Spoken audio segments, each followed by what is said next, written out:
Hello guys, my name is Bright Okeleme. I am recording this video today as a show of gratitude to Almond Media for helping me hone my skills through the training that I actually started with Almond Media from March 2020, and I finished that in and around December 2020 only because of the project that I had to handle, where I learned all the skills that actually helped me to get the first job that I did get. I worked with HM Revenue and Customs, and I've been at HM Revenue and Customs for the last 9 months. I have picked up a lot of experiences, and the experience have actually been a continuation from the experiences that I learned from Almond Media. And through that, I have learned a lot more, picked up a whole new set of skills that have actually helped me to be successful in the in further interviews that I've been doing in order to secure my first contract role.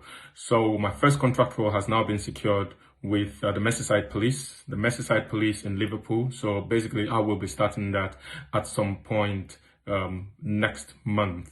Almond Media really helped me hone my skills, and through the projects that I was involved in, and the various methodologies as well as the various frameworks that I was able to learn and pick up, that has been very evident in the projects that I've handled in my current role in the HMRC, and that played a very big part through the understanding that I was able to display for the interviewer in the contract role that I've just secured. So thank you very much, Almond, and for everyone who is looking to actually secure the first role or secure better roles. Almond, you would come to find out that Almond Media will have played a very, very good role and a vital piece of contribution in trying to help you be successful. Thank you very much. All the best. Thank you again. Bye.